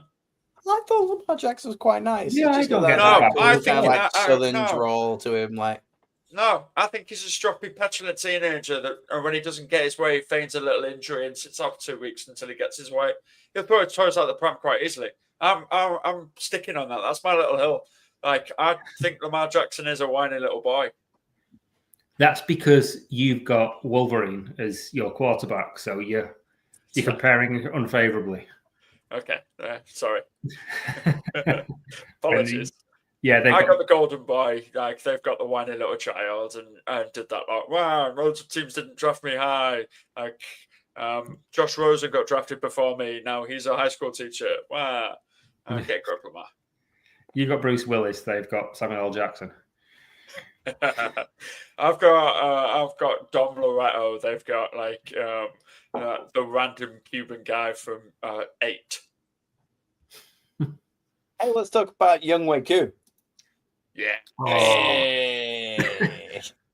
We've got an on-off relationship with kickers on this podcast, and I don't know who put it in trash. It was Pete that put it in trash, but I feel like I'd like to know what Alex has to say about this. Young Wei Koo, a kicker, a pretty decent kicker, actually. What did he manage to do? He he went up, tried to kick it, and then got Lucy Brown. I see this picture that here, and all I can think of is Michael Jackson, and I just want to keep using like Michael Jackson based puns, and I can't. Just like that is like, oh mate, like you can't be doing that. Don't take your eye off the ball. Like it's that was hilariously bad for Young Wei Koo. What a bad time that was. It's bizarre, isn't it? He was like he's big. Is he Korean? He's like a big Korean. Don't want to get involved in this conversation, Pete. Yeah, no, I'm pretty sure I'm right there. I do need to check, otherwise I'll. Yeah, South Korean. He's from Seoul. It's from Arkansas. Yeah. But yeah, he was really consistent. He was a great fantasy football kicker for you to have for years. But then he's 31. He's been playing since 2017, and he forgot how to kick a ball. You've got one job, Koo. And he said the ball was slipping, so I had to adjust. No, it wasn't. I saw it. You adjusted too far, didn't you, mate? Yeah. That wasn't a slight adjustment. That was a miss. You just kicked the floor. It was comical when it happened because it's I can't remember who is it gonna the placeholder picked it up and ran. So when I first watched it, it was that bad. I thought it was a botched fake field goal. Yeah. Like, this is a play that's just not quite worked out. Like, oh no, Panic, absolute panic. It was so good. He just made a pig's ear of it. Oh. Is it right that if he just carried on and like gone, no, this wouldn't have been there, it would have counted as a sack instead of a missed field goal? Is that how it goes down? Is he technically the QB? Yeah. So then he would have had to he would have, if it wasn't a fourth down, which it was, then it would have been a turnover on downs instead of 10 yards going back or something like that. Like that's the way that the rule works. It's a very miscomputed thing, and it's very, very rare that these things happen. I've never seen anyone else do this ever. It is that unique. Yeah, you might never get to see it again, to be fair, like because every kicker right now is making sure they are not the next Young Wei Koo. We we had this a couple of weeks ago where Mitchell dropped the ball and then another player dropped it, and we said this is now being shown in every wide receiver meeting. Going, don't be this guy, don't do this, hold on to the ball, do that. This has now been shown in every kicker room in the world. Possibly Rodrigo Blankenship does it on TikTok or something like that again. I'm going to recreate the coup kick. If he wanted to ever go viral, that's his moment. I appreciate what Blankenship's doing out there, like showing it how it's done. But yeah, that's the one. Set up a little online group, the Coup Kicks clan. No. Very careful. No.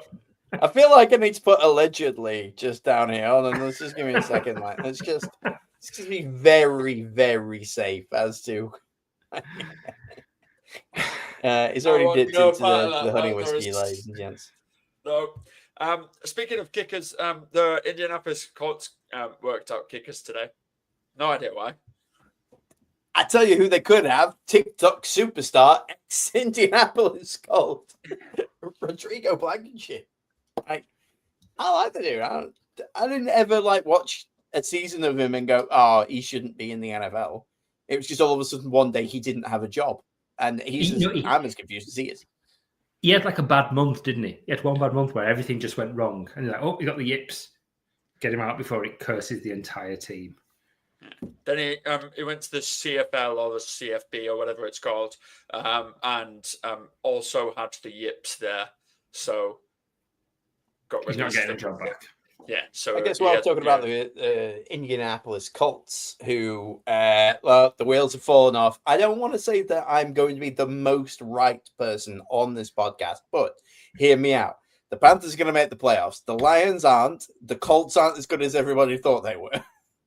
And there's something else that I've forgotten that Joel was right. I'll do a whole procession. We'll have a float and a parade on all of the things I got correct. But I just see this in trash here. Alex, you put the Colts coaching staff. Yeah, Daniel, it's been rumored and reported, but Schefter and Rappaport both had this, that Daniel Jones has got a fractured leg. Yeah. Like a fractured lowered leg. My question is, how bad is Anthony Richardson? The fractured leg Daniel Jones is still able to be upright and not in pain. We talked about Justin Herbert's pain threshold earlier. Daniel Jones has got to be up there. And B, able to still make throws. Well, he can't still make throws because the major point of Daniel Jones this season in that Colts offense is, as we've already talked about running quarterbacks, is his ability to extend the play, run when he gets too much pressure in there, and then go and either throw it away or make a quick read to Tyler Warren, who's always open this season. Now, if you have a broken leg or a fractured lower fibula, you aren't going to be able to do that. And when the Texans defense is immense, which it is this season, it's very, very good, and might give them a wild card spot this season. Fingers crossed, maybe. But when that is there, and you've got a closing window of less than 3 seconds to find your reads, but the Texans also triple up on their cornerbacks and send 3 of them. You can't go to your first read. You can't go to your second read. You don't have enough time to go to your third read, and I can't extend it because I've got a broken leg. What are you doing? Throw the guy out there that everyone said was the next rushing and running guy that could be a future Taysom Hill and Anthony Richardson, and let someone extend the play. Don't get someone that's got the movement of Ben Roethlisberger when he was nearly out of the league. No, the Colts are the measure of their own downfall this week, and it's simply because their coaching staff don't understand the quarterback that they have, or the quarterbacks they do have, and the options and the matchups that are there. And that is a complete systematic failure from top to bottom. And for me, if I'm a Colts fan, I'm ready to absolutely torch the living daylights out of it, because it was so promising 3 weeks ago, and now the quarterback's injured and it's garbage. And the Texans are 1 win back. So it's not even just wild card. It's with how good that Texans defense is, they are the best defense in football. They can easily, the fact they went 3-0 with Davis Mills and then they brought back CJ, they're primed to get hot and just say, right, this is our division now, and it's just going to fall. It's a bit like, was it a few years ago the Jags were 8-3 or 9-3 and then missed the playoffs. You could see that happening for the Colts because Richardson, the reason they didn't put him in is because he's pants. The least accurate quarterback in the league last year.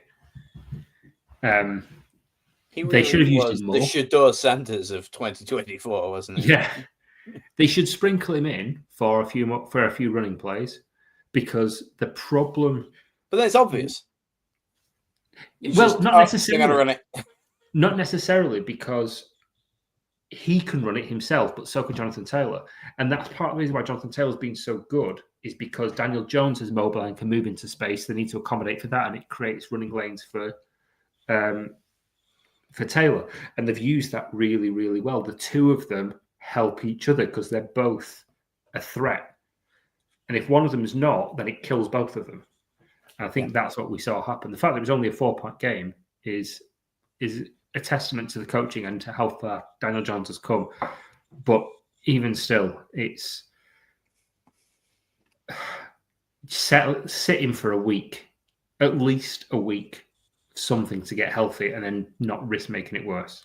Yeah, he should be on one of them little motorized scooters that Scatboo's got at the moment. Like, just like get like one knee up and just like not put any weight on it. As somebody who's suffering from being 41 and running 5 kilometers and getting a slight shin splint, I can tell you that I already have like one leg up because I'm resting that. Because I ain't a dummy. Like, I'm just gonna like hang out here, stand for 2 hours on a podcast. No, I'm gonna rest it like a good person. I was thinking about bringing Anthony Richards in to stand in my place, but I don't think he could do what I do either. Looking at that division, Jaguars 8-4, Colts 8-4, Texans 7-5. Crazy. Like, it's all three of them right now are in the playoffs if it were to like end today.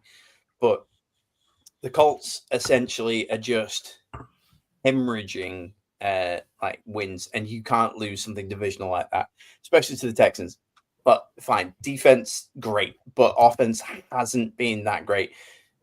You could easily have just gone ahead and tried to like match them like pound for pound, and they didn't. And all of your power comes from your leg. That's literally where all of the like throwing comes from. So the second that you've got a slight weakness in there, you're putting less pressure down, not as much is coming through. It's a stupid mistake. And look,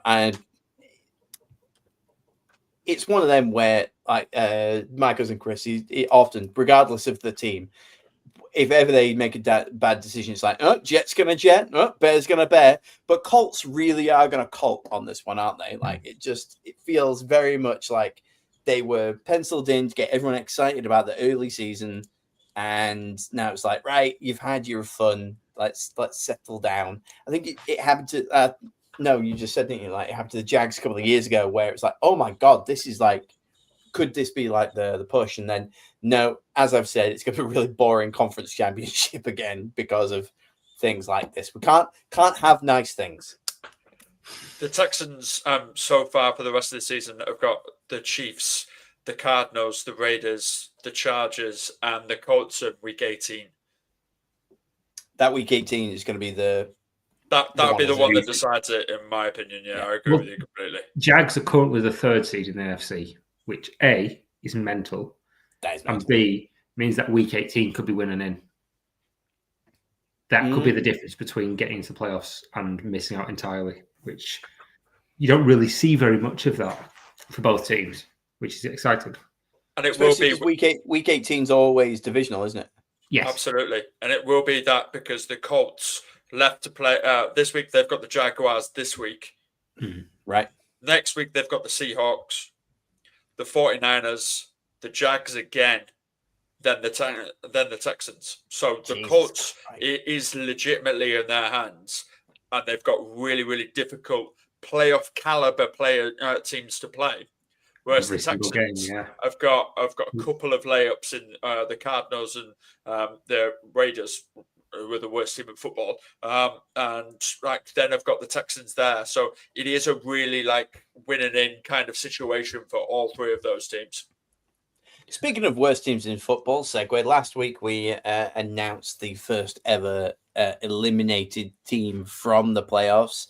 I would like to update that right now. We're up to 5. If anybody's counting along at home, does anybody know who the 5 are already, or do we want to take some guesses? We know the Giants are one of them.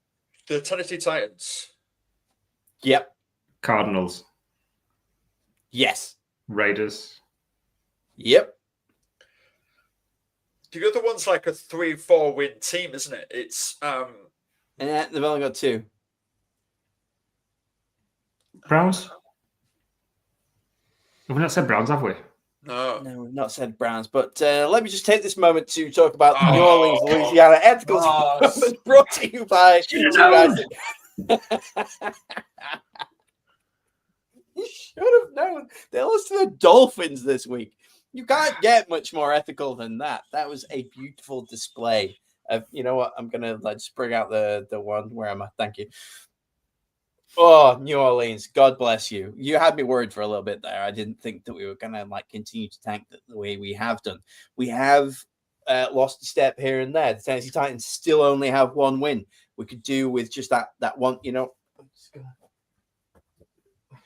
gonna really address this properly. Not in a Jets hat. We really need to step that down a little bit. The Tennessee Titans, if we can make sure that they get a win, then the Giants, Saints, Titans, and Raiders will all be on 2 wins each. And then it just becomes a case of who can be the worst. I don't like using the term suck off, but there's gonna be something down there somewhere.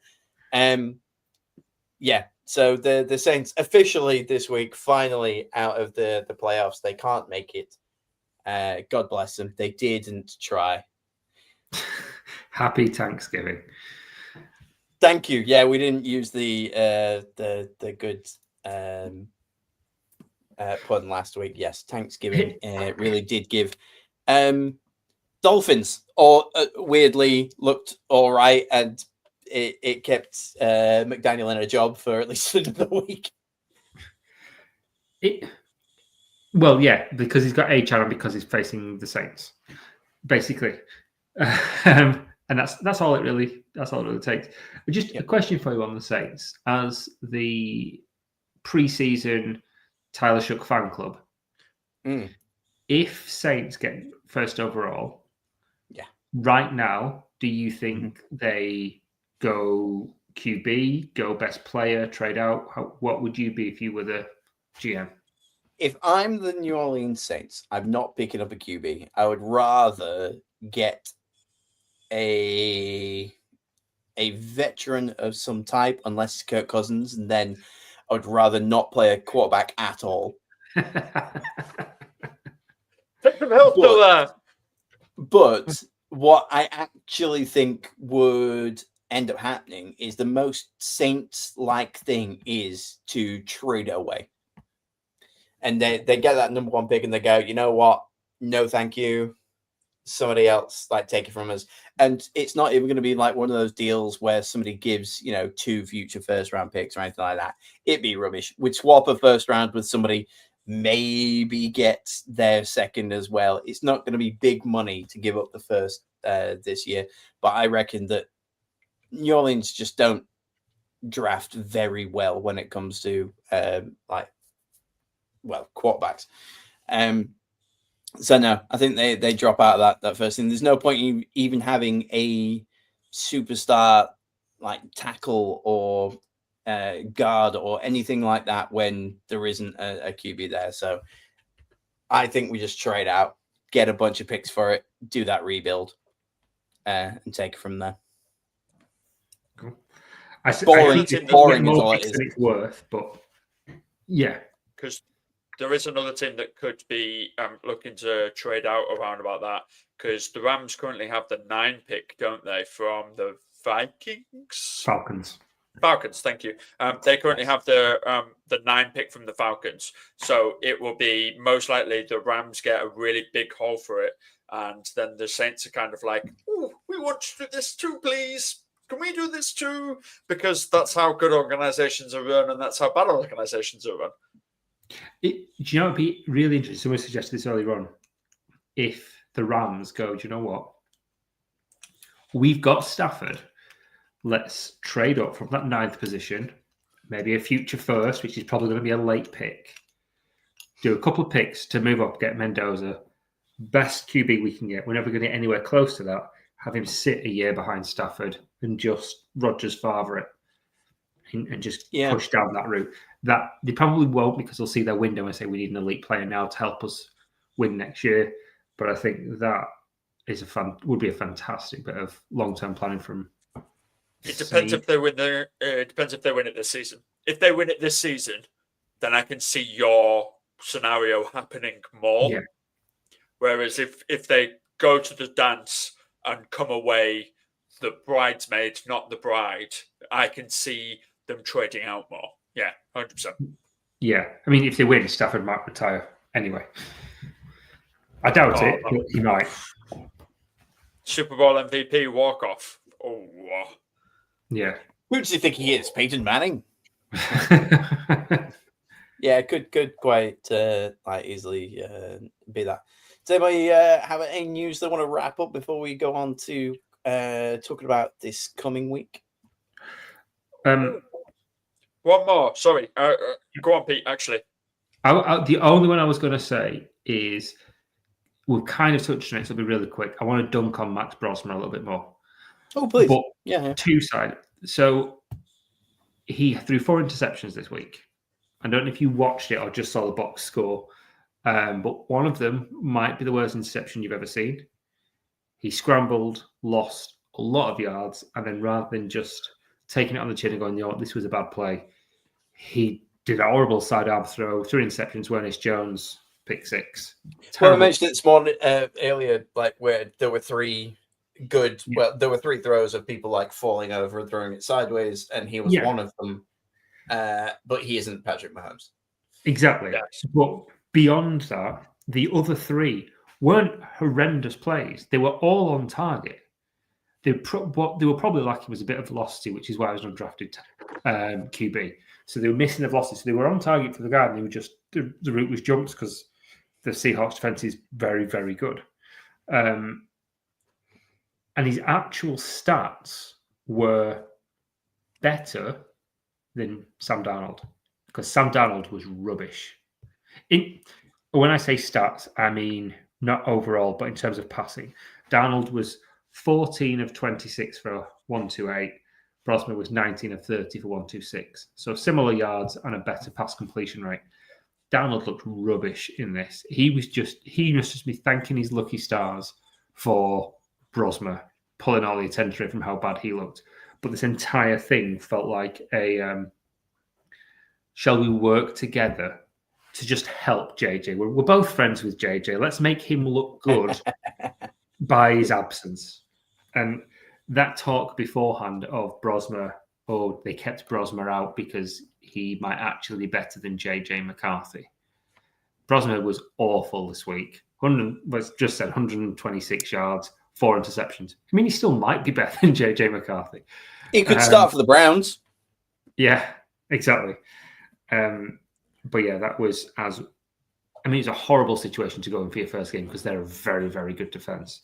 I'd like to see him get another try and just save it, because otherwise, if he doesn't get another chance now, and we know JJ McCarthy's back this week, that might be his career done. He'll just get cut in the off-season and he's done. And that feels unfair. You want to see people at least get a go. Yeah. Quick touch on Sam Darnold. This is the 3rd week Sam Darnold sucked.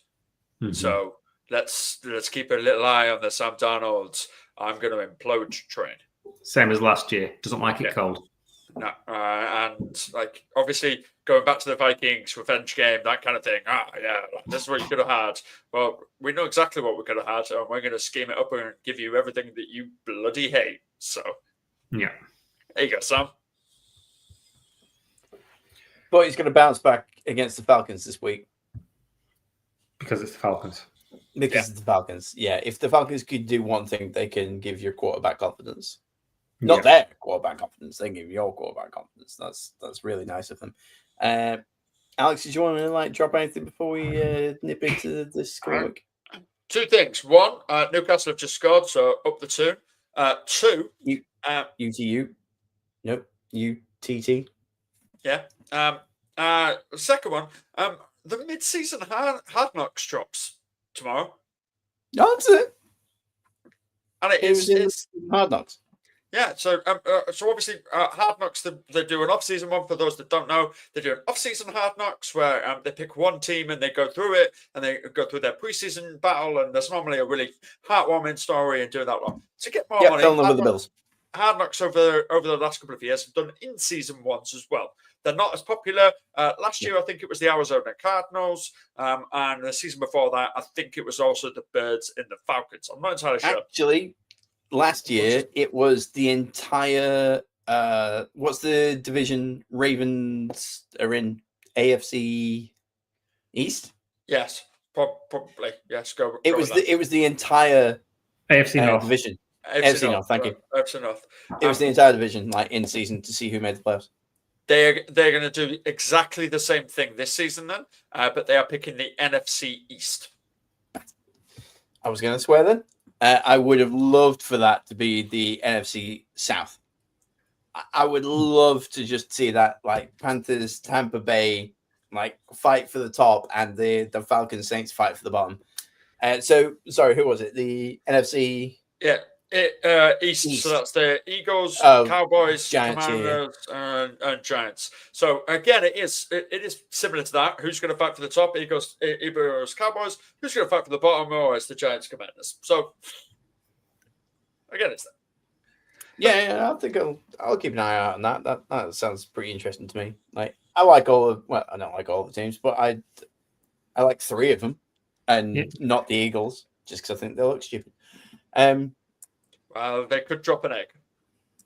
Hey, let's hope so. On to pick 'em and flip.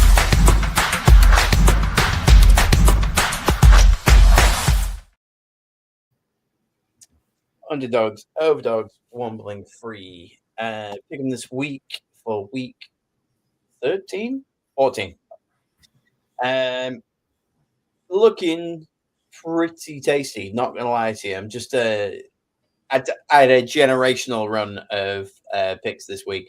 I'm all the way up in 7th in our pick'em league with 124 to 70. You two swapped. Alex, you're now 121 for 73. You've got up to 10. Pete, you went 119.75 and down to 12th. Literally, you two have swapped positions, and I just keep going up, up, up. It's our moment. Week 14, underdogs. These might be the greatest ever underdogs I've ever picked. I ain't gonna even start joking. The Dallas Cowboys to beat the Detroit Lions, underdog. Taking that one all day. The Jacksonville Jaguars to beat the Indianapolis Colts, underdog. Also taking that all day. I have taken the Chicago Bears, who I do think could be considered the underdog because of the past. However, watching them both play over the past 5 weeks, I think Chicago have been the better team. So, underdog, picked him. I've also taken Washington, the underdog, to beat the Minnesota Vikings for obvious reasons. I think that's like 49-51, though. Like that, it's barely an underdog. And I've knocked it out there as a sneaky upset. Cincinnati could sneak a win from Buffalo. I've taken Buffalo, but I think that there is a possibility that there is a sneaky Cincinnati win in there. And if anybody wanted to be the one brave soul, which, by the way, this week, no one went out on a limb. Everyone essentially picked the same this week. We all got the obvious things wrong. We all got the obvious things right. And there were. I picked the Bengals to beat the Ravens. So did I. Yeah, so there's both of you. Yeah, I did rubbish you everything get else. shout out because multiple people pick the same thing. That's not how this works. I mean, sometimes it does, but not you two. Shouldn't it be just me? Yeah, I think that like Cincinnati have got a shot against Buffalo. I see the cracks. Cincinnati have looked really good this week. Buffalo have looked really poor the past couple of weeks. Again, I've picked Buffalo. I just think that there's going to be a difference out there. not breaking news, but actual news. S Black 74 is now joint first with Raider Butts with 130 points. I'm only 6 points behind the top spot, but the fact that S Black he must have had a bad week, and he's allowed Raider Butts to sneak in the back door, so to speak, and he is sharing the glory so far. But yeah, pretty good week for me. What do you two got? You got any interesting underdogs, overdogs, wombling free? Many the same as you, to be honest. I've got. Let's have a look. I've got the Jags to beat the Colts. It's in Jacksonville. The Colts are beat up. The Jags are playing well. I think that's going to happen. I think Washington beat Minnesota. Either I could say even though JJ McCarthy's back, or because JJ McCarthy's back. Either or. I've got to point out that you've had the Lions losing, the Vikings losing, and the Packers losing to the Bears. Respect. Big fan of that. I've got the Bears beating the Packers. I don't feel great about it, but I'm not picking the Packers to win. I thought you would juju yourself a little bit there and just be like, look, you know what? I'm going to pick Green Bay, and then at least I've not chosen my own team to then continue on to glory. But credit to you. But I think the Texans are going to win in Arrowhead against the Chiefs. Oh, yeah, that's spice. That Yeah.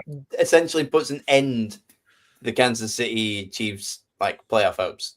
Pretty much. I'm not saying those they would have to win out, and there's ways and means, but I think if that were to happen, it's too high a mountain to climb. Surely it would be because of tiebreakers, because they don't hold the tiebreakers over the Chargers or the Broncos. Yeah, but they've only played the Chargers once opening day, so they could tie that up. I think they've lost to the Broncos twice, haven't they? Yeah. But I mean, it depends because obviously the Chargers are facing the Eagles this week. Second to last week. Lost to the Broncos once, but they've got them in week 17. Okay. Chargers. But yeah, they are out of it now. But the Chargers have got the Eagles, so that'd be interesting. In fact, I'm just flipping. Chargers going to beat the Eagles. I don't like that. I don't like that one bit. I think a double-headed monster of Marion Hampton and Kamani Vidal. No reason why they can't run on them as well. Oh yeah, and Mr. Glass coming off of surgery and oven mitts is just going to come out and take out the Philadelphia Eagles, who clearly have an axe to grind this week after losing the number one seed. Yeah, maybe, but yeah, Darth Vader with his one robotic hand. I think he'll get the job done. Or it'll be the Eagles are like Deadpool from X-Men Origins, where it's Ryan Reynolds. They're going to sew their mouths shut. That would be fantastic. Yeah, that would be amazing. If we can have Sirianni not say a word this week, that would be pretty great. Yeah, I'd really enjoy that. But no, in terms of interesting games, I've got the actual flip side of all of you. You've got the really actual interesting games. The Titans and Browns are playing this week. That'd be cool. Oh, yeah. You know me, I love a terrible game. That would be great. So are the Dolphins and Jets. They're playing this week. That would be great. Divisional terrible game. Yeah, that'll also be great. So, I think the Titans will I think Joel gets what he wants this week, and the Titans get to the second win. I really do. But also, Myles Garrett could break the sack record this week. Two things can be true. Two things can happen. That's true, man. They only need to score 14 points and they can beat the Browns. Get 2 early touchdowns, let Myles Garrett sack you 4 times. You're good. A game where the only touchdowns scored are defensive. Could definitely see that happening. The other one that we need to track is the Jets so far this season haven't had an interception thrown or an interception got by a quarterback. They've had a defensive turnover that was like a fumble and a fumble recovery, but they've not had an interception yet this season. So that could also be because they're not throwing it more than 4 yards. It's really hard to intercept a shovel pass. Right. No, on their defense. Like Oh, okay. their defense hasn't got an interception this season. Sorry, that was on me. That's probably worded by me. But Yeah. they are playing Tua Tagovailoa this week, so anything can happen. Well, anything is definitely multiple pick sixes. Start the Jets defense, everybody. It's gonna be fun. Some good games this week, though. Like Cowboys Lions Thursday night football, gonna be a banger. Nice little Friday morning where 1-2 over your cereal. I think Seahawks Falcons will be fun just because I like the Seahawks and I don't like the Falcons, so we just see a nice little smushing going on there.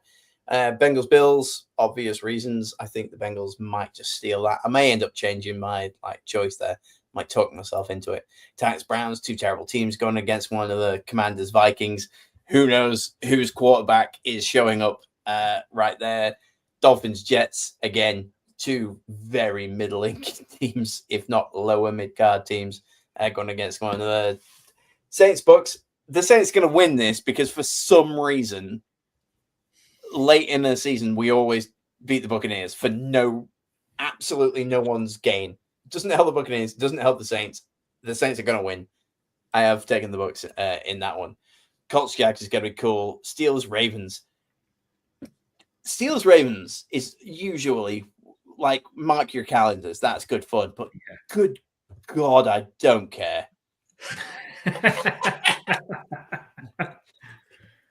This is just, I don't want to see Aaron Rodgers. I don't really care for the way Lamar Jackson's playing right now. 2 6-6 teams. And no, thanks. Broncos smush the Raiders. Bears Packers is probably going to be an absolute banger. The Rams are going to send the Cardinals all the way back to St. Louis. And then I'm going to watch the 6-minute highlights of the Texans Chiefs. So I don't particularly care what goes on there. Eagles Chargers, I just don't like watching the Eagles. But like Sunday is going to be like fun.